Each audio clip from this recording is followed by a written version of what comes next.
আসসালামু আলাইকুম। জি ভাইয়া, আপনার নামটা যদি একটু বলতেন। আমার নাম মোহাম্মদ খোকন ইসলাম, বাসা নীলফামারী থেকে। আহ, ভাইয়া, আপনার এখন বর্তমান শিক্ষা অবস্থা কেমন? মানে আপনি কোথায় ভর্তি আছেন বা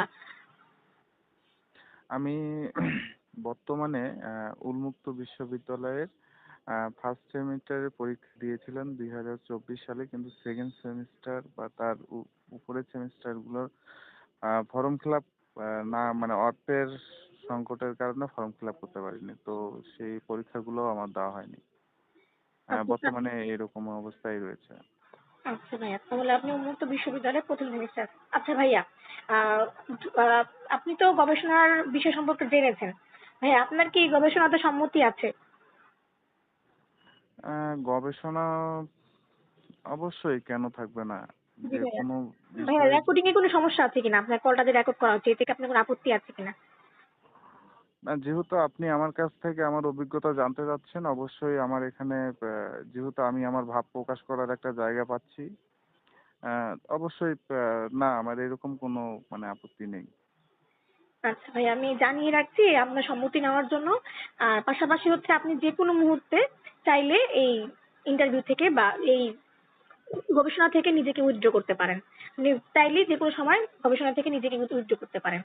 আচ্ছা ভাইয়া, যদি শুরু করা যাক। ভাই, আপনার একাডেমিক জীবনটা যেমনটা বললেন যে আপনি জুলাইয়ের আগে ফার্স্ট সেমিস্টারে ছিলেন, জুলাইয়ের পরে হচ্ছে আপনি আপনার শিক্ষা অবস্থাটা কেমন আসে, পড়াশোনার অবস্থা আপনার এখন কেমন? আসলে আমি আহ, আহ, খুবই হত এবং দারিদ্র একজন মানুষ। আমার ফ্যামিলি, আমার বাবা নেই মাথার উপরে, মানে যে ছাদটা থাকে, মানে আমার যে চালিকা শক্তি, মানে যিনি চালাবেন, অর্থের যে মানে একটা উৎস, সেই জায়গাটা আমার নেই। আমি আমার ফ্যামিলির আমরা চার ভাই এক বোন। আমার যে দুই ভাই, ওরা মানে বিয়ে করেছে, ওরা আলাদা হয়ে গেছে। তো আমরা দুই ভাই, মানে দুই ভাই এক বোন। আমার ছোট একটা আমার ভাই আছে এবং তার ছোট একটা বোন আছে। আমার মা আছে, আমার দাদি আছে। তো এগুলাকে চালাইতে হয় আমাকে অনেক কষ্ট করে। অনেক ছোট থেকেই উন্মুক্ত স্কুলে মানে ভর্তি হওয়ার পরে এসএসসিটা মানে দিছি। দেওয়ার পরে বিএম কলেজ কারিগরি শিক্ষা বিজনেস ম্যানেজমেন্ট নিয়ে নীলফামারীতে, ওখানে ইন্টারমিডিয়েট পাস করি। তারপরে ওখান থেকে আমি আবারও উন্মুক্ত বিশ্ববিদ্যালয়ে বিএর প্রথম সেমিস্টারে ভর্তি হই। এরপরে প্রথম সেমিস্টারে যে আহ, অর্থটা আমি মানে ভর্তি হওয়ার সময় যেটা লাগে সেটা দিতে পারছি। তারপরে যে ইয়েগুলো, এটা আমি করতে পারিনি।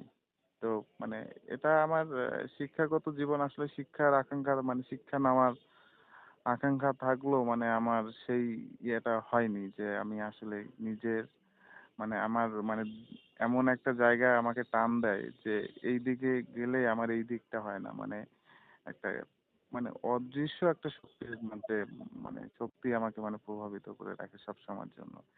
সেটা অবশ্যই অর্থনৈতিক হতে হয়, মানে অর্থনৈতিক আহ, আহ, আমাকে মানে কি বলবো, মানে আমি ভালো করে যে লেখাপড়া করবো, অবশ্যই সেরকম সুযোগটা যদি কখনো পেতাম, রিল্যাক্স ভাবে লেখাপড়া এক ধ্যানে, সেটা সুযোগ মানে আমার কপালে হয়নি। তো বর্তমানে যেহেতু আমি ফর্ম ফিল আপ করতে পারিনি, সেক্ষেত্রে আমার ওই মানে ফার্স্ট ইয়ারে মানে ফার্স্ট সেমিস্টারের পরীক্ষা দেওয়ার পরে আর আমি ফর্ম ফিল আপ করিনি। সেটাই সেরকম করেই আছে। আচ্ছা ভাইয়া, আপনার আঘাত সম্পর্কে যদি একটু বলতেন, মানে আপনি কি ধরনের আঘাত বা প্রতিবন্ধকতার মুখোমুখি হয়েছেন জুলাইয়ে? আমি আঘাত পেয়েছি হলো আমার কোমরের যে মেরুর যে হাড়টা আছে, সেখানে সেখানে আমার আমার যে এটাকে কি বলে, স্পাম নাকি একটা বলেন, মানে মেরুদণ্ডের এখানে। তো এখানে আমার ভিতরে এখনো আহ, 150টার মতো মানে সররা যে গুলিগুলো আছে, এগুলো ঢুকে আছে ওই জায়গাগুলোতে। ওগুলোর জন্য আমার মানে প্রচন্ড ধরনের সমস্যার সম্মুখীন হচ্ছি। ব্যথা করে সবসময়ের জন্য, থেরাপি থেকে শুরু করে ওষুধ খেতে হয়, ব্যথার ওষুধ। এবং আহ, আমাকে আমার আমার যে বাম পাটা আছে, সেখানে আমার গুলিবিদ্ধ হই। গুলিবিদ্ধ হওয়ার পরে সেটা এক গ্রাম্য ডাক্তার দিয়ে বের করার পরে আমার পাটা মানে ফুলে গেছে, মানে মাংস বেশি হয়ে গেছে। যেরকম যে গোঁত যে একটা রোগ আছে, এই রোগটা মানে পা কারো কারো ফোলা থাকে, এইরকম আমার পাটা মাংস বেশি হয়ে হয়ে গেছে। তো যাই হোক, এখন মানে এরকম যাচ্ছে দিন যে যেহেতু মানে এতগুলা বুলেট, ছড়া বুলেট আমার ভিতরে আছে, আহ, এবং আমাকে ওষুধ খেতে হয়, জোরে চলাফেরা করতে খুব সমস্যা হয়। উম, মানে খুব একটু জোরে হাঁটা চলাফেরা করলে আমাকে ব্যথার ওষুধ সেবন করার লাগে। মানে এরকমই আর কি, মানে সমস্যা এই। হ্যাঁ, এই কারণে আপনার দৈনন্দিন জীবনে বা হচ্ছে আপনার শিক্ষার উপরে কেমন প্রভাব পড়ছে আর কি এই আঘাতের কারণে? শিক্ষা দৈনন্দিন জীবনে ভালোই প্রভাব পড়ছে, কারণ আমি যে কাজগুলো আগে করতাম, যে স্পিডটা আমার মধ্যে ছিল, সেই স্পিডটা আমি এখন পাই না। মানে আমার কাজগুলো খুবই স্লো। মানে স্পিডে কোনো কিছু করতে গেলে আমার প্রচন্ড ধরনের প্রবলেম হয়। দ্বিতীয় কথা হচ্ছে আমি এক ধরনের মানসিকভাবেও অসুস্থতায় পড়ে যাচ্ছি। কারণ আমি আহত হওয়ার পর আমার যে ফ্যামিলিগত যে একটা মানে পরিবারের উপরে যে মানে মাথার বটের গাছটা না থাকলে যেটা হয় আর কি, বাবা মার মুখে খাবার তুলে দেওয়া, নিজের চিকিৎসা খরচ, আবার মানে দৈনন্দিন জীবনে মানে এই প্রভাবগুলোর মুখে আমি খুব মানে করতেছি, মানে প্রভাবিত হচ্ছি। লেখাপড়াটা হচ্ছে কি, মানে লেখাপড়াটা এমন যে এটাকে ধারণ করতে হয়, মানে সবসময়ের জন্য এটাকে নিয়ে ভাবার একটা ইয়ে। তো যেহেতু আমি মনটা আমার সেখানে নিতে পারছি না সেরকম করে, আমাকে এই দিক দিয়েও চিন্তা করতে হচ্ছে। মানে মানে কি বলবো, খুব একটা খারাপ মানে খারাপ খারাপ অবস্থা। এরকমই। আর আর কিছু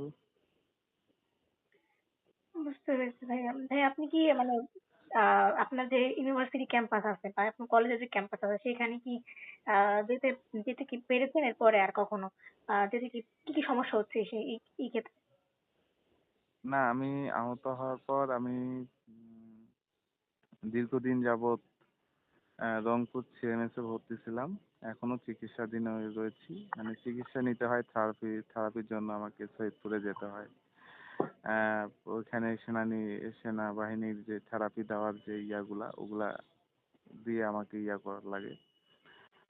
ক্যাম্পাস থেকে আমি মানে ক্যাম্পাসের ভিতরে যাব, মানে গেছিলাম, কয়েকবার যোগাযোগ করছিলাম যে স্যার আমার সেমিস্টারটা যদি আবার করা যায় সরকারিভাবে, এরকম নির্দেশনা আছে। তো ওনারা বলছিল যে ওনারা এই ধরনের নির্দেশনা এখনো পায়নি। তো তারপরে তো মানে আমি এরপরে কিছুদিন হলো আমি যাই নাই আর ক্যাম্পাসে। তো আমি ক্যাম্পাস থেকে সেরকম ধরনের বলতে একদম কোনো কিছু সাহায্য বা কোনো কিছু এগুলো আমি পাইনি। আচ্ছা ভাইয়া, আপনার এই ক্যাম্পাসটাতে তো আপনার স্বাভাবিকভাবে ঢুকতে বা হচ্ছে প্রবেশ করতে বা হচ্ছে বা চলাচলের ক্ষেত্রে কোনো সমস্যা হয় কিনা? যদি এই ক্ষেত্রে কেমন বাধার সম্মুখীন হচ্ছেন? চলাচলে তো অবশ্যই বাধার সম্মুখীন হচ্ছি। কোনো কিছুতে খুব জোরে কোনো কিছু করা যাচ্ছে না। আহ, আহ, উম, মানে কোনো কিছু করলে মানে ব্যথাটা যখন অতিরিক্ত হয়, একটা ইয়াং মানুষ, ইয়াং ওষুধ খাওয়া লাগতেছে। তারপরে মানে এটা মানে প্রচন্ড ধরনের একটা বাধার সম্মুখীন হচ্ছি, যেটা হয়তো মনে আসতেছে, মুখে আসতেছে না, জি এরকম। ভাইয়া, বুঝতে পেরেছি। আচ্ছা ভাইয়া, আপনি যেহেতু পড়াশোনা মানে আপনার একাডেমিক টিচার্স থেকে বা অ্যাডমিনিস্ট্রেশন থেকে কোনো সহায়তা পাচ্ছেন না এখন? না, এখনো কোনো সহায়তা পাইনি। আচ্ছা ভাইয়া, ভাইয়া আপনার সহপাঠী বা শিক্ষকদের সাথে কি যোগাযোগ করেছেন আপনার তার সাথে, বা সেই ক্ষেত্রে কোনো সহায়তা পেয়েছেন কিনা? আমি আহত হওয়ার পর কিছুদিন আগে আমি গিয়েছিলাম। সেখানে গিয়ে আমি আমার যে পরবর্তী যে আমি যখন এমনিতেই টিভিতে শুনেছিলাম যে এরকম ধরনের একটা সুযোগ নাকি দিচ্ছে, যে যারা জুলাইয়ে আহত হয়েছে তাদের মানে খরচটা নাকি ফ্রি করে দিবে, এরকম। জি। তো আমি গিয়েছিলাম, তো ওনারা মানে মানে উনি উন্মুক্ত বিশ্ববিদ্যালয়ের নীলফামারী শাখার যিনি প্রধান, ওনাকে যে আমি কথাটা বলছিলাম যে স্যার দেখেন আমার এইরকম সমস্যা, আমি এরকম হয়েছি, আমাদের এটা ফ্রি করে দিছে, যদি দিয়ে থাকে তাহলে আমাকে এইটাতে আমার যে যে পরের যে সেমিস্টার গুলো আছে এগুলা আপনি মানে যদি করে দেওয়া যায়। তো উনি আমাকে জবাবে বলছে যে এই ধরনের কোনো নির্দেশনা এখনো আসে নাই। উনি বলছে যে যদি কখনো আসে তাহলে জানাবে, এরকম করেই বলছে, এরকম কিছু আর এটাই। আচ্ছা ভাইয়া, এখন যদি বর্তমানে আপনার একাডেমিক ক্ষেত্রে যদি বলি, আপনার ক্লাসরুম থেকে শুরু করে যদি আপনাকে কোনো সহায়তা দেওয়া হয়, আপনি কি ধরনের সহায়তা চাচ্ছেন? আমাকে যদি একাডেমিক থেকে সহায়তা করা হয় সেক্ষেত্রে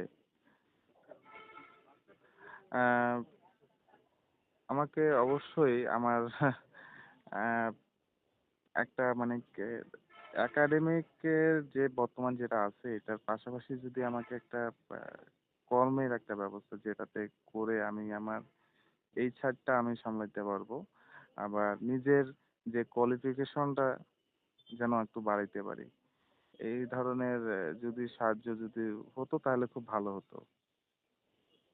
ভাইয়া আসলে কোনো টেকনোলজিক্যাল হেল্পের কি আপনার প্রয়োজন আছে? হুম, অবশ্যই। যদি এরকম কোনো সাহায্যের কোনো অপশন কোথাও থেকে থাকে বা কেউ যদি আমাকে দিতে চায় তাহলে সদরে আমি গ্রহণ করব, কারণ আমার সমস্যাটা অধীর গভীর। আচ্ছা ভাইয়া, কোনো ধরনের মানসিক হেল্প কি আপনার প্রয়োজন কিনা? হ্যাঁ, তা তো অবশ্যই, মানসিকভাবে তো একটু মানে মানে ইয়ে হয়ে আছি, কারণ আমাদের এতদিন হলো সরকার থেকে সেরকম ধরনের সাহায্য যেটা পাওয়ার কথা ছিল সেটা আমরা পাইনি, এবং নানান সময় নানান ধরনের কথা শুনতে হচ্ছে আমাদের। আমাদের যে সম্মানটা আমাদের পাওয়ার প্রাপ্ত মানে প্রাপ্য ছিল সেটা আমরা পাচ্ছি না, এবং আমাদের যে মানে সাম- মানে আমরা এই যে জুলাইয়ের যে ইয়েতে অংশগ্রহণ করার পরে আমরা পুলিশের নির্যাতনের পরে যে একটা যে আমরা ইয়েতে পড়ে গেছি, মানে অসুস্থতায় পড়ে গেছি, এটা মানে অসুস্থতা বা দীর্ঘদিন যাবৎ যে আমরা হসপিটালে বা অন্যান্য জায়গায় যে আমরা ছিলাম, বাসায় পড়ে আছি, ওষুধ কিনতে হচ্ছে, ফ্যামিলি একটা মেনটেনেন্সের ব্যাপার আছে, তাদের মুখের অন্ন, তো এই সবগুলো দিক থেকে মানে একটা মানসিক একটা সমস্যা অলরেডি সৃষ্টি হয়েই আছে, মানে নানামুখী চাপ, এই চাপটা। হুম, অবশ্যই। আচ্ছা ভাইয়া, যদি আপনার ইউনিভার্সিটিতে বা আপনার ইউনিভার্সিটির ওই পরীক্ষা ব্যবস্থা যদি কোনো পরিবর্তন দেখতে পারতেন, তাহলে আপনি কি ধরনের পরিবর্তন দেখতে চাইতেন আর কি? যে এই ধরনের পরিবর্তন আসলে আমার জন্য ভালো হতো। পরীক্ষা মানে ব্যবস্থার কথা বলছিলাম আর কি। মানে কি রকম ধরনের ইউনিভার্সিটি থেকে মানে পরিবর্তন, মানে ইউনিভার্সিটি পরিবর্তন? জি, জি। আপনি যদি ইউনিভার্সিটি পরিবর্তন না, মানে ইউনিভার্সিটির মধ্যে আপনি কেমন পরিবর্তন দেখতে চাচ্ছেন?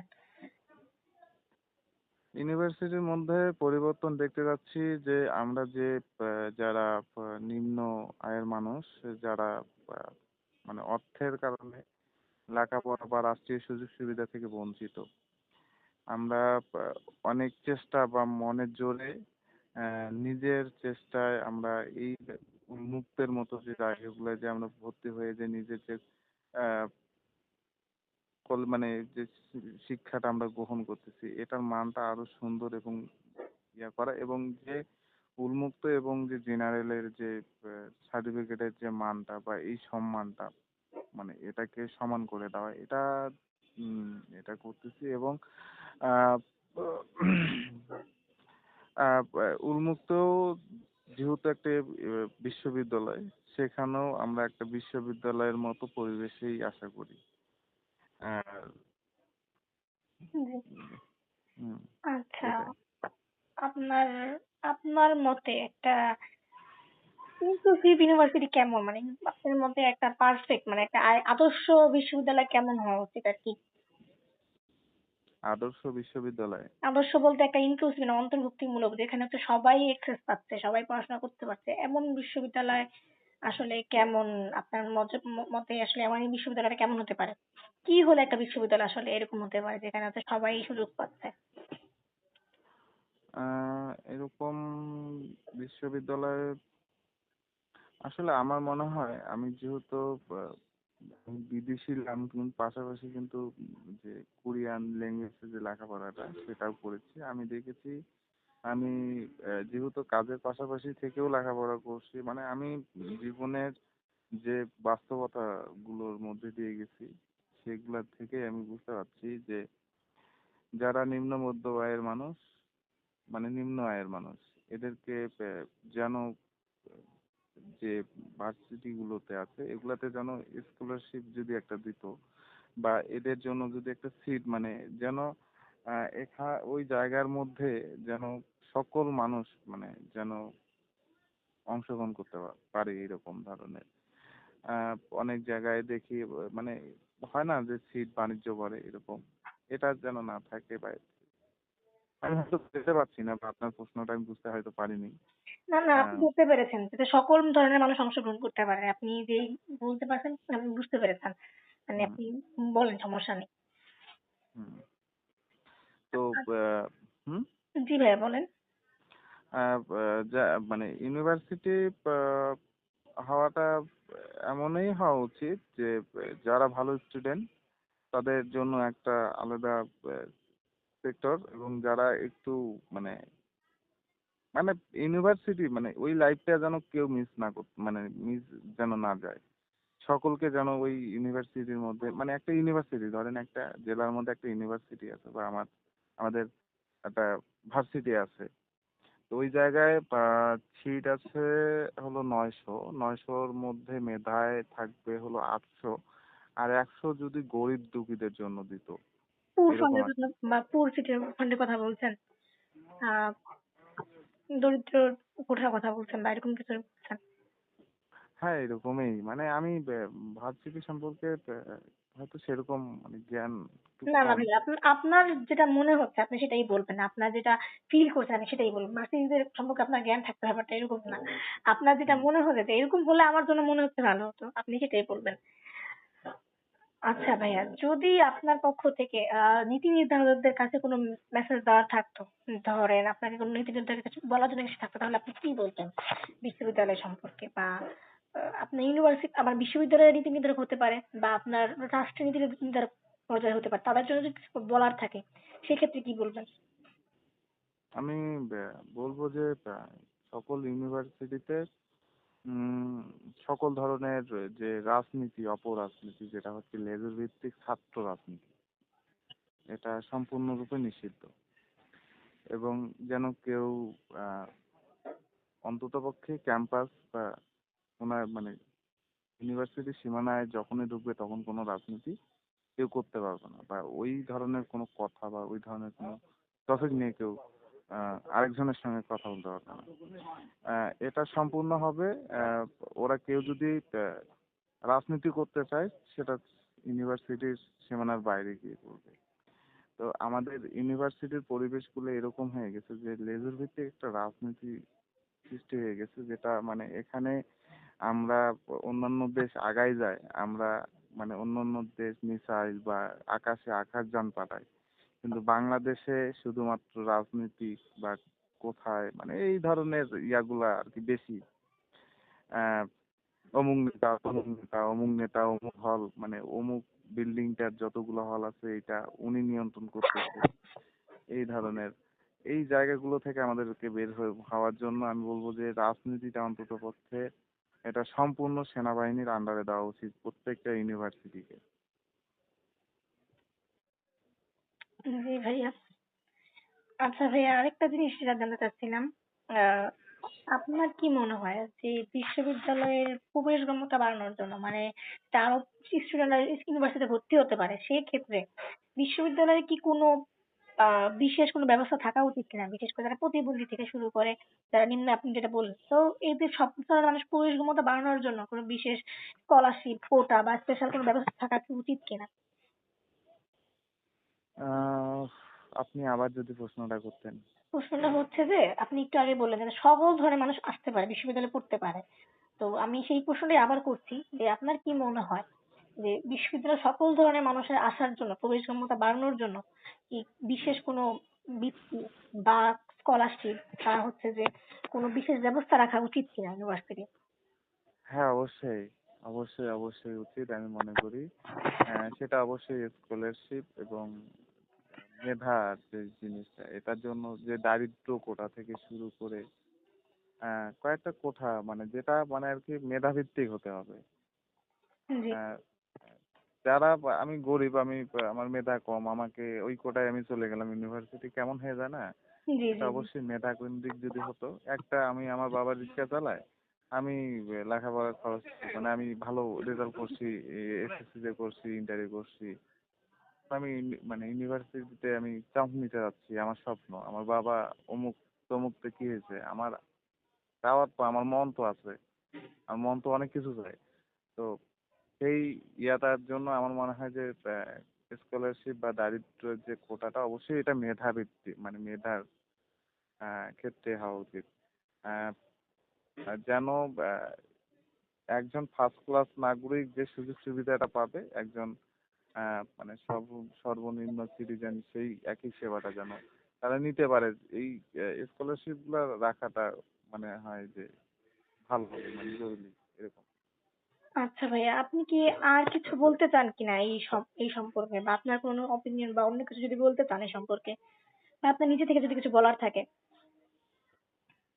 আসলে আমার নিজের থেকে বলার কিছু সেরকম একটা নেই। তবে আমি চাইবো যে বাংলাদেশে অপরাজনীতি বা এই ধরনের লেজুর ভিত্তিক রাজনীতি, ছাত্ররা ক্যাম্পাসের ভিতরে রাজনীতি, এই ধরনের রাজনীতিগুলো যেন না থাকে, সম্পূর্ণ যেন নিষিদ্ধ করা হয়। মানে অন্তত ক্যাম্পাস থেকে শুরু করে আহ, মানে যত দূরেই মানে ইউনিভার্সিটির এরিয়া থাকবে আর কি। হুম, আহ, এখানে গবেষণামূলক কোনো, মানে যে কোনো ধরনের গবেষণার জন্য রাজনীতির থেকে এগুলাতে সময় স্পেন্ড করার বেশি মানে উৎসাহ যোগানোর চেষ্টা থাকতে হবে। এবং সর্বশেষ আমি আমার নিজের কথা কিছু বলতে চাই। মানে জি, এটা আমি আমার কথাই সবগুলাই বলছি, কিন্তু জি, জি, আমার বর্তমান পরিস্থিতি সম্পর্কে কিছু বলতে চাই। জি, আমি খুবই খারাপ অবস্থায় রয়েছি বর্তমানে। আহ, এরকম সমস্যা, আমার লাইফটা মানে ছেঁড়াবেড়া হয়ে আছে বর্তমানে। আমি কঠিন ভাবে মানে মানসিক ভাবে, শারীরিক ভাবে, সব দিক থেকে, অর্থনৈতিক ভাবে মানে দুমড়ে মুচড়ে গেছি। মানে কি বলবো, এই ভাষাটা আমি প্রকাশ করতে পারি না। অনেকেই হয়তো জুলাইয়ে যারা এরকম হয়েছে, অনেক ধরনের সাহায্য সহযোগিতা হয়তো পেয়েছে, কিন্তু আমার সেরকম সৌভাগ্য আমার হয়নি। তো আমার মনে হয় যে যারা জুলাইয়ের জীবন দেওয়ার জন্য গেছিল, এরা আহ, যে গেছিল, এরা কিন্তু শুনছে যে মানুষ কিন্তু মারতেছে, মানে মানুষকে, ছাত্রদেরকে গুলি করে মারতেছে, সেনাবাহিনী মারতেছে, পুলিশ মারতেছে, আনসার মারতেছে, র্যাব মারতেছে, বিজিবি সবাই মারতেছে। তো এগুলো শোনার পরেও কিন্তু এরা গেছে। জি, জি, কিসের জন্য গেছে? দেশের জন্য গেছে। দেশটা যেন ভালো একটা, মানে যে ফার্স্ট সেকেন্ড থার্ড এরকম যে একটা সিটিজেনের যে একটা ইয়া ছিল, মানে মানে বৈষম্য ছিল, সেটা দূর করার জন্য গেছে। তো অবশ্যই যারা মানে জুলাই অভ্যুত্থানে বা জুলাই বিপ্লবে অংশগ্রহণ করেছে, তাদের বিন্দুমাত্র সন্দেহ নাই যে তারা দেশপ্রেমিক নয়, তারা কিন্তু প্রকৃতপক্ষে বাংলাদেশের আহ, পক্ষে এবং বাংলাদেশ প্রেমী, মানে বাংলাদেশকে তারা বুকের মধ্যে ধারণ করে। যারা যারা গেছে তারা অনেক খুবই খারাপ অবস্থায় জীবনযাপন করছে। এদের যদি সরকারি চাকরি দ্বারা যদি মানে পুনর্বাসন করা যেত, বা বিভিন্ন সরকারি ভাবে, সরকারি জায়গায়, বা যে কোনো মানে ইয়েতে যদি ঢুকাই দিয়ে যেন এদেরকে যেন আহ, ইয়ে করা। আমার ব্যক্তিগতভাবে আমি মাসে আমাকে 15,000 টাকা দিল সরকারি মুক্তিযোদ্ধাদের, এটা আর কেমন, একটা মানুষ একটা যতই হোক বসে বসে টাকাটা নেওয়া কেমন হয়ে যায়। জি, অন্তত পক্ষে এই টাকাটা ইয়া করে যদি কাজের মাধ্যমে মানে আমাদেরকে যে সরকারি চাকরির মাধ্যমে যদি কর্মসংস্থান দিত মানে এটা মানে সেটা অবশ্যই সরকারিভাবে হতে হবে। জি, হ্যাঁ ধন্যবাদ ভাইয়া। আচ্ছা, তাহলে রেকর্ডিংটা আমি অফ করছি।